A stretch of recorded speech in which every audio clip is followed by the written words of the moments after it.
What's up, nail nerdies? I'm Arsha, and today you are coming along to Abu Dhabi for my press-on nail pop-up shop. I will be sharing everything from setting up the booth, talking to customers, and some of my personal favorite hacks for the booth setup. So if you're into nail art, small business hustle, or just simply love seeing creative markets, stick around.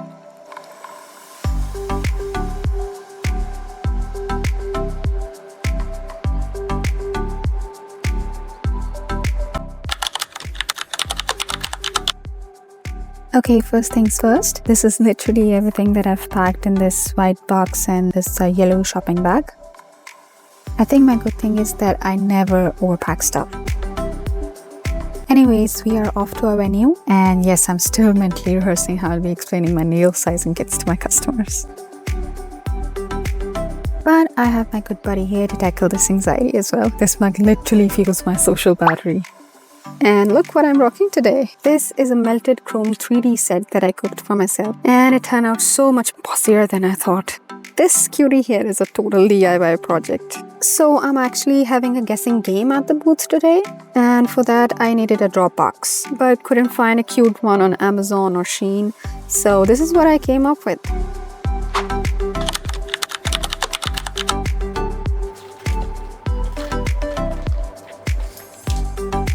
What I like to do is I prep 2 nights before so that I have a full day to relax and I can have a good night's sleep as well.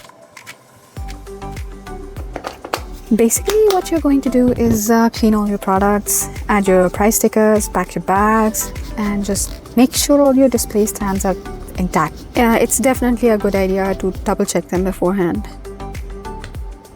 Here, in my case, I clean all the nails with alcohol swab, and then I package them nicely inside their holographic plastic bags that I have. The second thing that I do is make a checklist. Making a checklist saves you tons of time and anxiety, trust me. My checklist includes everything from water bottles to pins, pens, lamps, and so on. Just run through the list when you're about to leave for the pop-up. Moving on, I also like to keep my packaging boxes ready, meaning I put everything inside that I need to, like my business cards, the application kits, any freebies that I'm giving out, so that when somebody makes a purchase, I just place their item inside the box and close it. Again, saves time.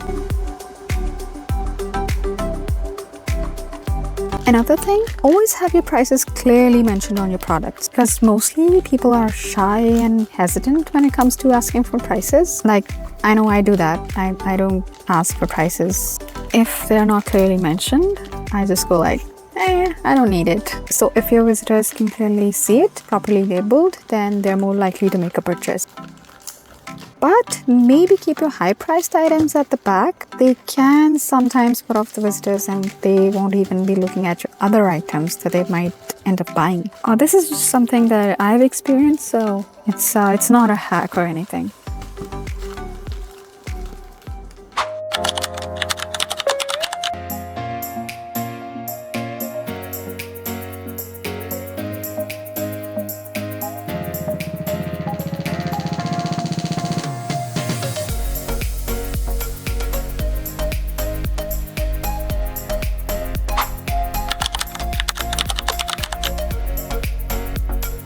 Okay, before we move on, shout out to my husband here. This poor guy didn't sign up for all of this. He just married me and here he is hauling glittery cutesy stuff.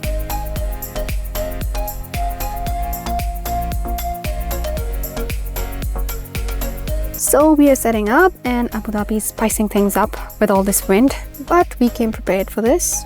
Definitely a good idea to check a weather forecast beforehand so that you can prepare accordingly. As you can see, it's super windy here, so I'm just using pins to tie the tablecloth around the table legs. It's messy, but it works.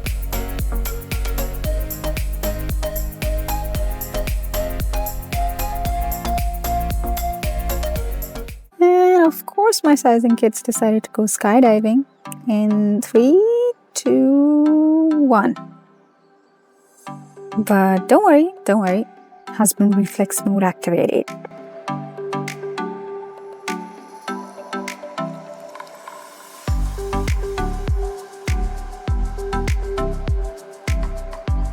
Now setting up my little game corner here. It's where people are supposed to guess how many nails are in my nail graveyard jar. And no, I did not bury anyone. Just some sass and some glitter. No, wait. There might be a pink panther in there too.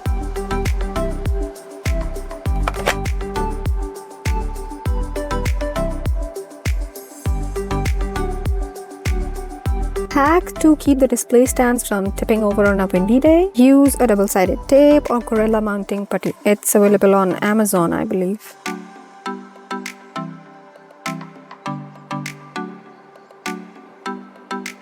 Just another hot tip. You can please layer your display. Vertical stands help show more without crowding the table. And it just looks nicer, more professional if you provide some dimensions to the setup. Like I'm using rotating acrylic stand here. Pretty cheap and looks cute. The other one is a wooden jewelry organizer that I have sparkled up with some fairy lights. Even a tiny bit of thoughtfulness into the booth setup can draw a lot of attention. Setup is about 60% done, 100% chaotic, and the booth is starting to look kind of cute. Time to give this big polish some weight. And no, not with trauma, just with some uncooked rice. If you've got a hollow prop, you can simply fill it with rice or sand. You can also place some rice-filled bags behind those tall vertical stands to make them more stable.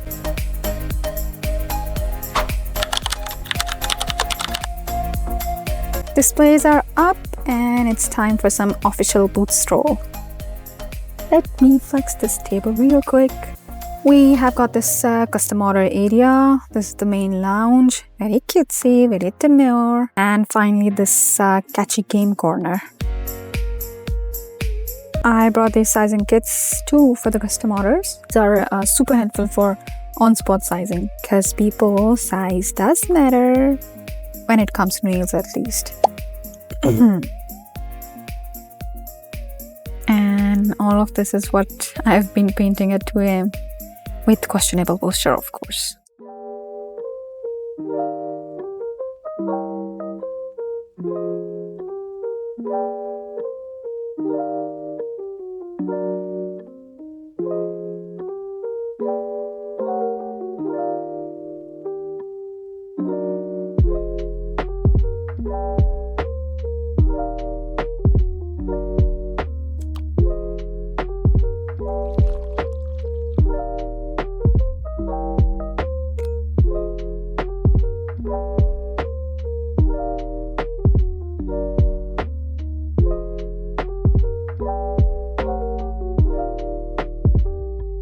These are just some freebies that I've packed. There are some rings and some stickers in it.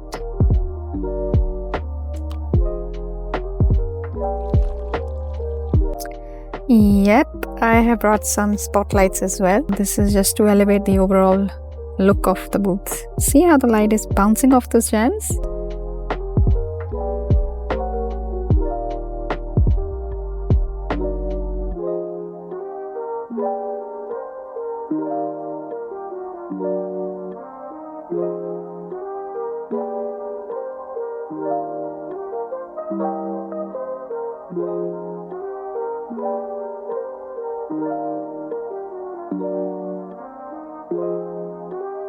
I was actually going to cry about the low footfall of the market in this part of the voiceover, but then this scene hit me.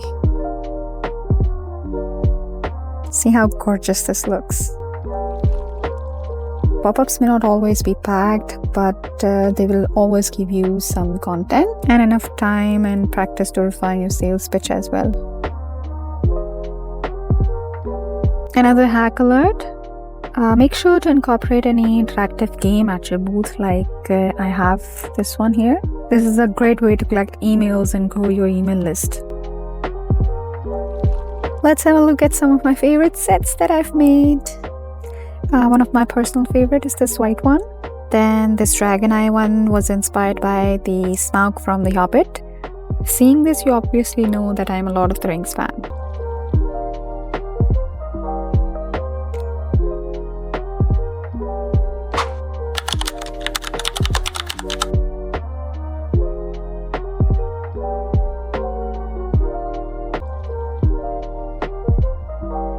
can really try to test my patience. But I passed with all nails intact.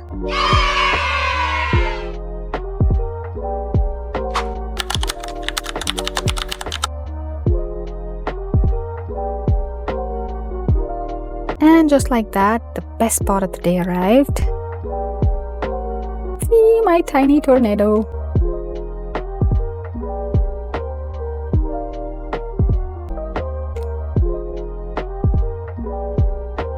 He clearly missed me. Look how he's hugging and kissing me. He never does that when I'm home for some reason. Aww. Now I'm tearing up editing this clip. Alright, backing up 101.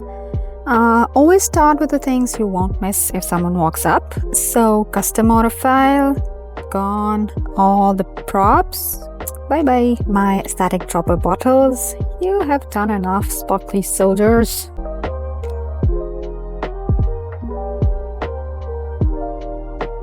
So, the hack alert for this portion would be leave your best stuff out till the very end, which in my case are most viewed or most liked press-on nail sets. Usually I pack the French tips and the cat eyes at the very end because I feel like those are the most popular designs right now.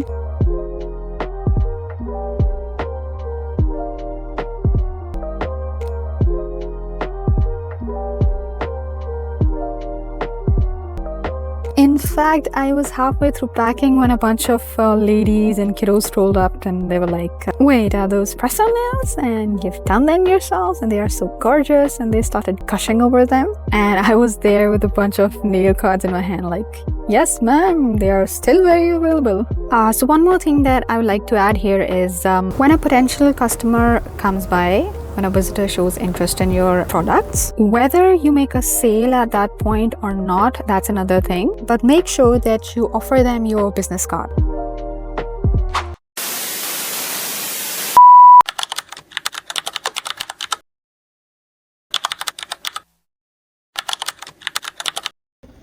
Alright people, if you're still watching, I really need to thank you for supporting my small business. I tried to give you as many hacks as I could in this, but if you have any further questions regarding pop-up shops or press-on nails, please leave them in the comments below. Also, do let me know if you'd like me to make a detailed video on how to size and make press-on nails or anything else related to press-on nails. I will be glad to do that for you. Alright, signing off. Bye bye.